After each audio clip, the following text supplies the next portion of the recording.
تم جہاں کہیں پر بھی جاؤ موت تمہیں آ کر پکڑے گی۔ بروج مشیدہ کا مطلب ہوتا ہے بہت ہی پکے محل میں بھی اگر تم بیٹھ جاؤ، بہت مضبوط محل میں تم بیٹھ جاؤ، موت آنا ہے وہاں پر بھی آئے گی۔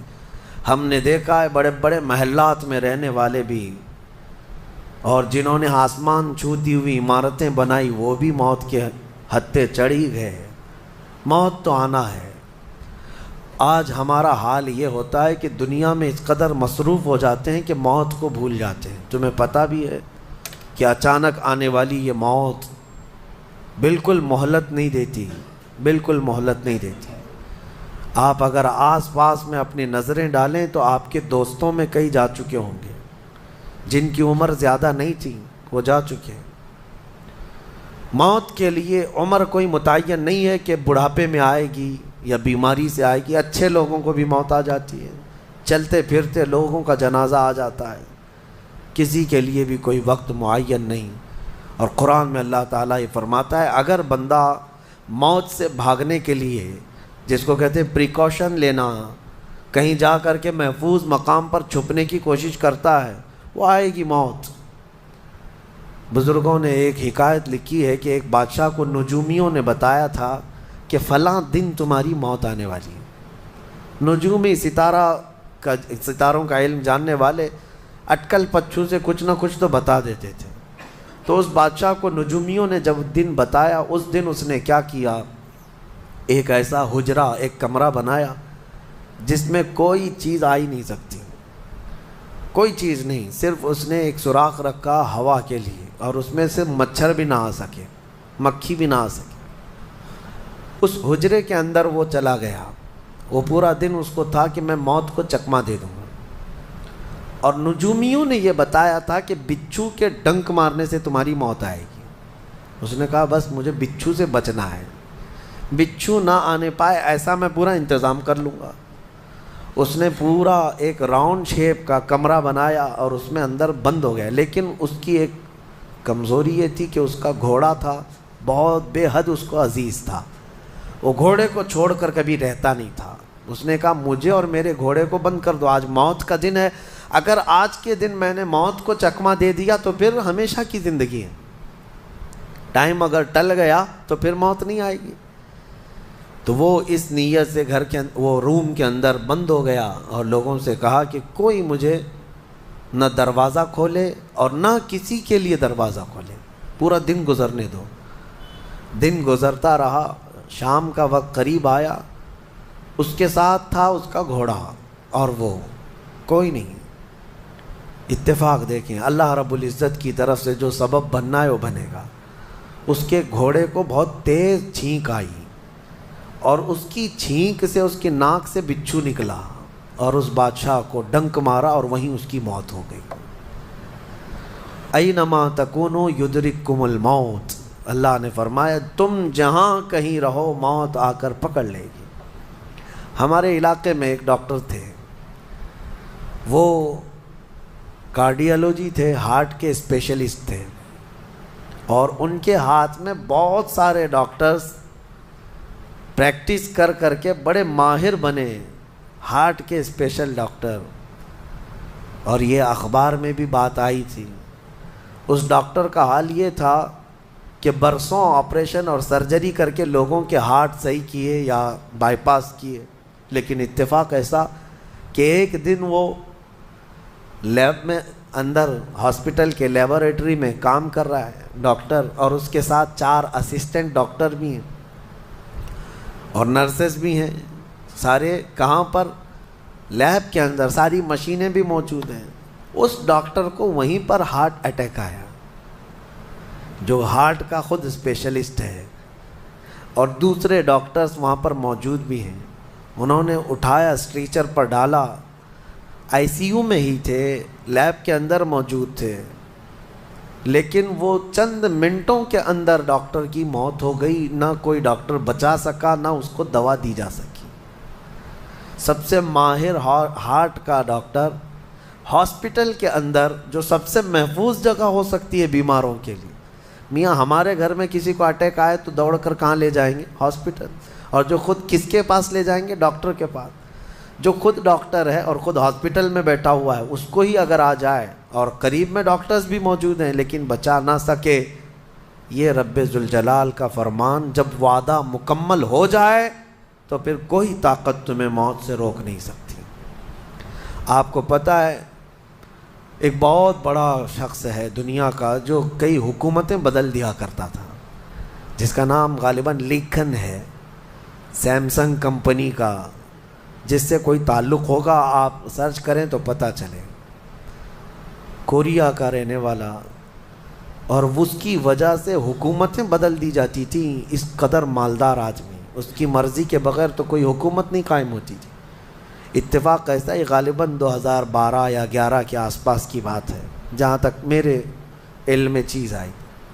ایسی ایک بیماری میں مبتلا ہو گیا کہ کوما میں چلا گیا، اور اس کا بیٹا تھا ارب پتی نہیں بلکہ اس سے بھی زیادہ، کئی ہزار کروڑ کا مالک. پوری دنیا بھر کے ڈاکٹرز کو بلایا گیا اس کو بستر سے اٹھانے کے لیے، لیکن کوئی ڈاکٹر نہیں اٹھا سکا. کروڑوں کی فیس لی ڈاکٹرز نے، ہر طرح کا علاج کیا. 4 سال تک وہ بستر پر لگا رہا. اس پر نہ جانے کتنی دولت خرچ ہوئی.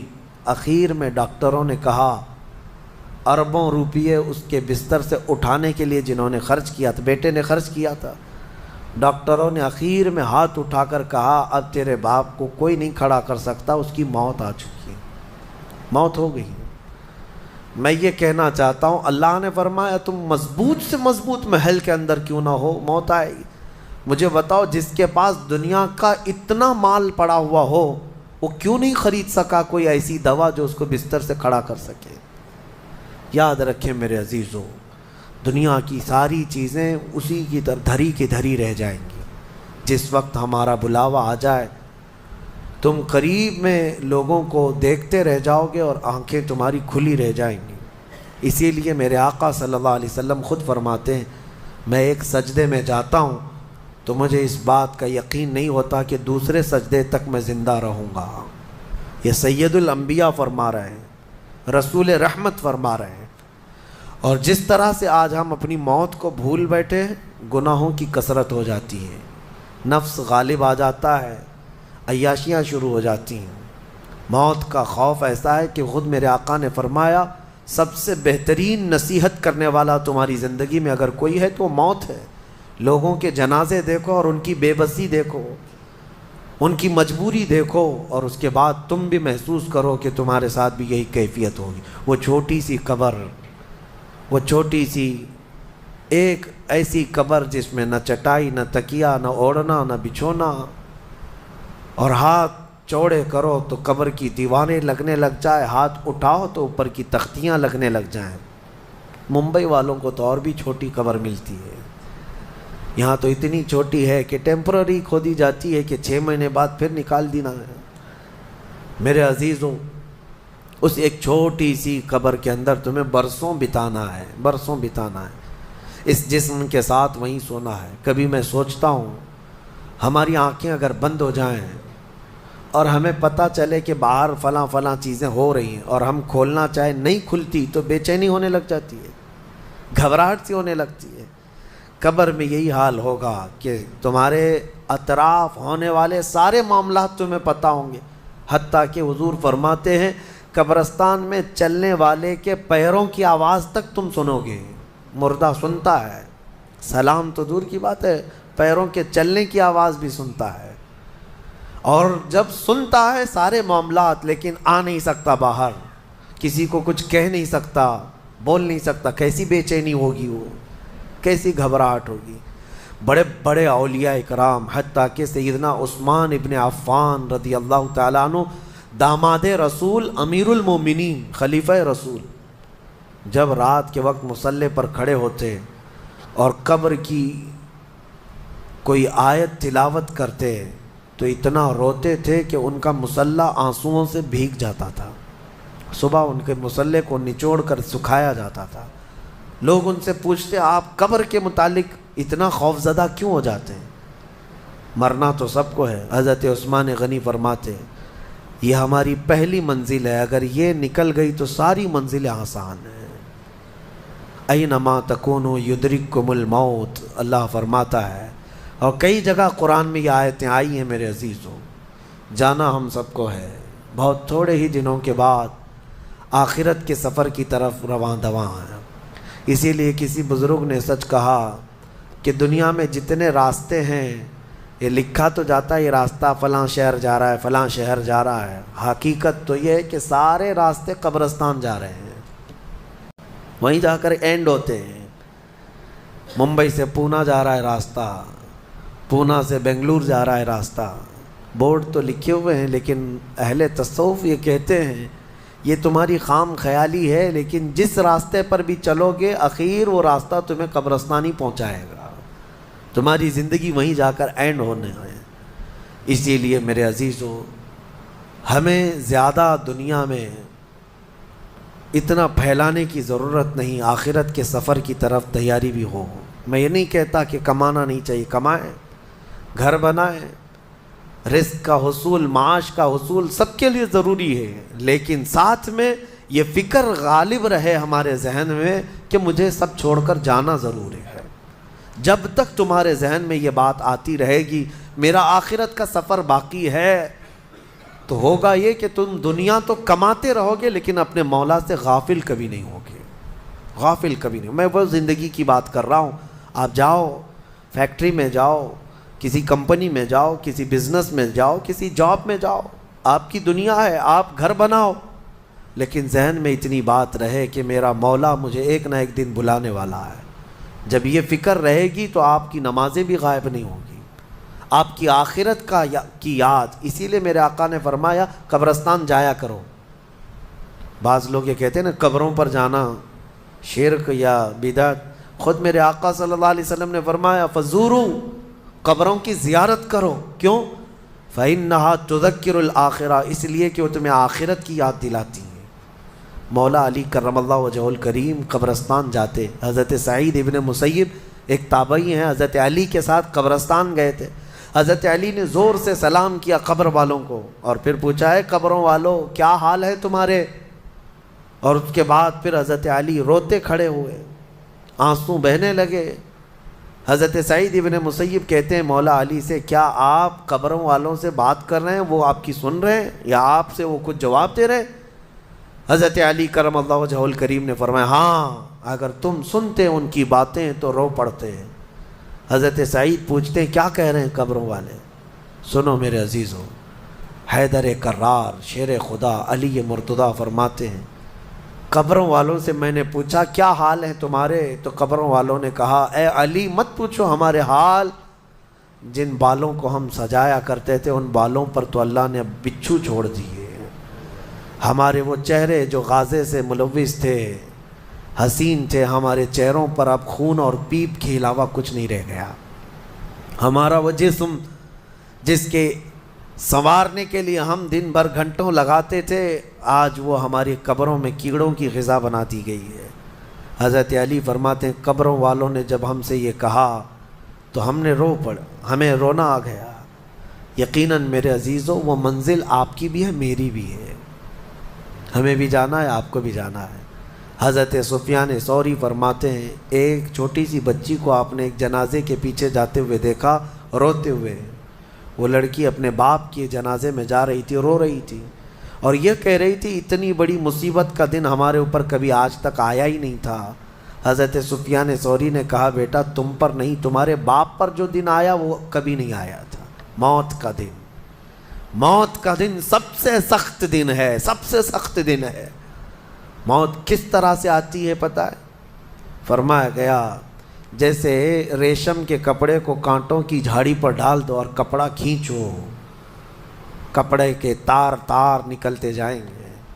فرمایا گیا ملک الموت روح نکالنے کے لیے جب آتے ہیں تو اسی طرح سے روح نکالتے رہتے ہیں، انگلیوں سے، پیروں کی، ہاتھوں کی انگلیوں سے، ناخنوں سے روح نکلتی نکلتی آتی ہے، ایک ایک جوڑ سے روح نکلتی ہے، یہاں تک کہ ناک تک اس کو کھینچ کر کے لایا جاتا ہے۔ اور قرآن میں اللہ فرماتا ہے تم اگر دیکھو گے کہ روح کیسی نکالی جا رہی ہے، یضربون وجوہہم و ادبارہم، فرشتے آتے ہیں پیٹھ پر پیچھے، مارتے ہیں، زور زور سے مارتے ہیں اور پیشانیوں پر مارتے ہیں اور یہ کہتے ہیں اے نکل جا روح۔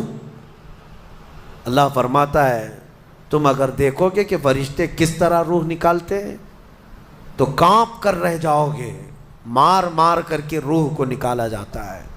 اور یہ چھوٹا سا وقت نہیں ہے، ادھر جھٹکا لگا ادھر موت ہو گئی، لمبا پروسیس ہے، اس سے جو گزرتا ہے وہی بتا سکتا ہے۔ بعض لوگوں کو ایسا لگتا ہے زہر کھا لیا ابھی موت ہو گئی، سوسائڈ کر لیا ابھی موت ہو گئی۔ موت اتنی آسانی سے نہیں آتی، لمبا پروسیس ہے۔ موت سے پہلے فرشتے آ جاتے ہیں، چاہے تم اچھے آدمی ہو، بیٹھے ہوئے ہو، تم کو بھی اگر موت آنی ہے تو تم پہلے فرشتوں کو دیکھنے لگ جاؤ گے، لیکن بتا نہیں سکتے کسی کو۔ موت سے تھوڑی دیر پہلے فرشتے قریب آ جاتے ہیں۔ پہلے جماعت فرشتوں کی آتی ہے، پھر ملک الموت آتے ہیں۔ ملک الموت ان فرشتوں کے بیچ آتے ہیں۔ جیسے ہی یہ مرنے والا آدمی ملک الموت کو دیکھ لیتا ہے، پھر اس کے جسم میں کپ کپی طاری ہو جاتی ہے، اور ایسی کپ کپی طاری ہوتی ہے کہ کبھی پیشاب نکل جاتا ہے، کبھی پخانہ نکل جاتا ہے۔ اکثر دیکھنا مرنے والوں کی نجاست نکل جاتی ہے۔ ملک الموت کو وہ بہت قریب سے دیکھتا ہے، اور ان کی دو شکلیں ہیں، ایک بہت بھیانک شکل ہے، اس کو دیکھنا ہی عذاب ہے، اور ایک بہت خوبصورت شکل ہے، ان کو دیکھنا ہی رحمت ہے۔ وہ نیک بندوں کی روح نکالنے کے لیے جب جاتے ہیں تو خوبصورت شکل میں جاتے ہیں، اور جب گنہگاروں کی روح نکالنے جاتے ہیں تو بھیانک شکل میں جاتے ہیں، اور ان کو دیکھتے ہی مرنے والے کا جسم پیلا پڑ جاتا ہے، پیشانی اکھڑ جاتی، آنکھیں پھٹی رہ جاتی، اور پھر خرخرا آنے لگ جاتا ہے، یعنی خر کی آواز تیز ہو جاتی ہے۔ وہ بولنا چاہتا ہے اپنے پاس والوں کو، لیکن بول نہیں سکتا، بند ہو جاتا ہے۔ یہ وہ وقت ہے جب اس کے توبہ کا دروازہ بھی بند ہو جاتا ہے۔ اب اگر فرشتوں کو دیکھ کر کوئی توبہ بھی کر لیا، ایمان لایا، تو اس کا ایمان قبول نہیں۔ اس وقت سے پہلے تک جو بھی ایمان لایا یا توبہ کیا، اس کی توبہ قبول ہے۔ لیکن موت کا خرخرا آ گیا اور فرشتوں کو دیکھ لیا، اس کے بعد بہت سارے کافر بھی پکاریں گے کہ ہم ایمان لاتے ہیں اللہ پر، نہیں، اب ایمان قبول نہیں ہوگا۔ موت اتنی آسانی سے نہیں آتی، اس کا پروسیس ہے۔ فرشتے آتے ہیں، ملک الموت آتے ہیں، پھر اس کے بعد اس کو گھور کر دیکھتے ہیں، پھر اس کو چت لٹا دیا جاتا ہے، یا جس حالت میں بھی ہے وہ گر جاتا ہے، کھڑا ہے تو گرتا ہے، بیٹھا ہے تو گرتا ہے، موت آنے سے پہلے لڑک جاتا ہے۔ یہ ضروری بھی نہیں ہے کہ آج میں اپنے آپ کو سنبھال کر بیٹھا ہوں، اگر میری موت آنی ہے اسی کرسی سے گر جاؤں، اسی جگہ سے ہم گر جائیں گے۔ اور اس کے بعد ملک الموت روح کھینچنا شروع کرتے ہیں، پیروں کے ناخنوں سے لے کر ہاتھوں کے ناخنوں سے لے کر اس کے جسم کے ہر حصے سے لے کر ناک تک کھینچتے ہوئے لاتے ہیں، اور اس کے بعد جب پوری روح نکل جاتی ہے وہ لے کر کے چلتے رہتے ہیں، اور مردہ ان کو جاتے ہوئے دیکھتا رہتا ہے۔ آنکھیں سب سے لاسٹ میں کھلی رہتی، کسی بھی مرنے والے کی آنکھیں بند نہیں رہتی، کھلی رہتی، وہ دیکھتا رہتا ہے۔ اسی لیے حدیث پاک میں ہے جب کسی کی روح نکل جائے تو سب سے پہلے تم اس کی آنکھیں بند کر دو، ہمیں بند کرنا ہوتا ہے، اور اس کے بعد منہ بھی کھلا رہ جاتا ہے، منہ اوپن رہ جاتا ہے، فرمایا گیا منہ کو دبا کر بند کر دو۔ یہ سب نشانیاں ہیں میرے عزیزوں موت کی سختیوں کی۔ آپ کو پتہ ہے جب رسول کریم صلی اللہ تعالیٰ علیہ وسلم کی وفات آئی، اللہ اکبر، نزع کا عالم اتنا سخت تھا کہ بار بار حضور اکرم صلی اللہ علیہ وسلم کو پورے پانی کے مٹکے انڈیل دیے جا رہے تھے، 3 مٹکے حضور پر انڈیل دیے گئے موت سے پہلے، اور حضور اس کے بعد تھوڑا آرام محسوس کرتے اور پھر شدت کا بخار۔ اور وہ آخری وقت تھا جب حضرت فاطمہ آپ کے پاس آئی تھی، حضور نے ان کے کان میں بتا دیا، وہ رونے لگ گئی۔ کیا کہا تھا حضرت فاطمہ؟ کہتی ہیں حضور نے فرمایا اے فاطمہ اب میں جا رہا ہوں، میرا آخری وقت ہے۔ پھر ایک دوسرے کان میں ان سے کہا میرے خاندان میں سے سب سے پہلے تم مجھ سے ملنے والی، آج یوم فاطمہ بھی ہے، سیدہ کائنات کا آج یوم وصال ہے، 4 رمضان المبارک۔ تو رسول کریم صلی اللہ تعالیٰ علیہ وسلم حضرت عائشہ صدیقہ کے سینے سے سر لگا کر لیٹے ہوئے تھے۔ حضرت عائشہ فرماتی ہیں سنو، مجھے پتہ ہی نہیں تھا۔ حضور حضرت عائشہ سے زیادہ محبت کرتے تھے، اسی لیے آخر وقت میں حضرت عائشہ کے ہی حجرے میں رہنے لگے، باقی دوسری بیویوں کیا نہیں جاتے۔ حضرت عائشہ کہتی ہیں میں حضور اکرم صلی اللہ تعالیٰ علیہ وسلم کو کبھی مسواک دے رہی، کبھی پانی کے چھڑکاؤ کر رہی۔ تھوڑی دیر کے بعد حضور اکرم صلی اللہ تعالیٰ علیہ وسلم لیٹے لیٹے اسی طرح رہ گئے۔ حضرت عائشہ کہتی ہے میرے سینے پر حضور کا سر تھا، وہ اتنا بھاری ہو گیا مجھے لگتا تھا کہ میری پسلیاں ٹوٹ جائیں گی۔ یہ حضرت عائشہ کہتی ہیں مجھے ایسا لگتا تھا کہ میری پسلیاں ٹوٹ جائیں گی۔ ہوا کیا تھا؟ حضرت عائشہ فرماتی ہیں دروازے پر جبرائیل امین آئے، روح نکلنے سے پہلے کی بات ہے۔ حضرت عائشہ فرماتی ہیں حضور کے پاس جبرائیل آخری بار آئے، وہ غمگین حالت میں آئے یا جس حالت میں ہو۔ حضرت رسول کریم صلی اللہ علیہ وسلم سے عرض کرنے لگے یا رسول اللہ، دروازے پر موت کا فرشتہ کھڑا ہے، آپ کی اجازت چاہتا ہے، اگر آپ اجازت دے دیں تو وہ آئے گا اور آپ کی روح پاک کو اللہ کے حضور لے جائے گا۔ اور یا رسول اللہ، آج سے پہلے اس فرشتے نے کسی سے اجازت نہیں لی اور قیامت تک کسی کی روح نکالنے کے لیے وہ اجازت لے گا بھی نہیں۔ یہ صرف رسول پاک کی خصوصیت تھی۔ حضور نے فرمایا آنے دو۔ ملک الموت آئے اور جب حضور کی اجازت سے روح نکالی تو حضرت عائشہ کہتی ہیں اتنا بھاری ہو گیا تھا سر کہ مجھے لگتا تھا کہ میری پسلیاں ٹوٹ جائیں گی سینے کی۔ اور اس کے بعد حضرت عائشہ فرماتی ہیں میں نے حضور کے سر مبارک کو نیچے کی طرف کیا، مجھے پتہ بھی نہیں تھا کہ حضور کا انتقال ہوا۔ میں حضور اکرم صلی اللہ علیہ وسلم سے باتیں کرنے میں مصروف تھی، اسی میں حضرت ابو بکر صدیق حجرے میں آئے، پوچھا عائشہ کیا حال ہے حضور کا؟ حضور اکرم صلی اللہ علیہ وسلم کو دیکھا حضرت ابو بکر نے اور پیشانی مبارکہ پر ہاتھ رکھا تو وہ بہت ٹھنڈی تھی، ماتھے کو بوسہ دیا اور ایک آہ بھری اور ایک جملہ کہا تھا یا رسول اللہ، ایک بار موت آنی تھی وہ آپ پر آ گئی، اب موت کی سختی اللہ دوبارہ کبھی آپ کو نہیں عطا کرے گا۔ موت کی سختی کیونکہ حضور کو انہوں نے دیکھا تھا، کئی دنوں سے تکلیف تھی، 13 دن تک حضور پاک صلی اللہ علیہ وسلم کو تکلیف تھی، 13 دن تک۔ حضرت ابو بکر کہتے ہیں یا رسول اللہ، اب موت کی سختی دوبارہ کبھی نہیں آئے گی، جو اللہ کا وعدہ تھا وہ پورا ہو گیا۔ پورا کھل کر کے رو بھی نہیں پا رہے تھے ابو بکر صدیق اور اپنے اندر دبا بھی نہیں پا رہے تھے۔ موت کی سختی انہوں نے دیکھا اور اس کے بعد کہا اے عائشہ کیا دیکھ رہی ہو، اللہ کے رسول ہم سے رخصت ہو چکے ہیں۔ پھر انہوں نے آ کر مسجد میں اعلان کیا اے لوگو، اللہ کے نبی کا انتقال ہو چکا۔ اب مجھے یہاں یہ بتانا ہے اگر موت سے کوئی بچ سکتا تھا تو سب سے پہلا نمبر تو رسول اللہ کا ہونا چاہیے تھا، کیونکہ اللہ کے سب سے محبوب نبی وہی ہیں۔ جب رسول پاک صلی اللہ تعالیٰ علیہ وسلم کو بھی موت آئی تو میاں ہمارا اور تمہارا شمار نہیں، چاہے 100 سال زندگی مل جائے لیکن مرنا ضروری ہے۔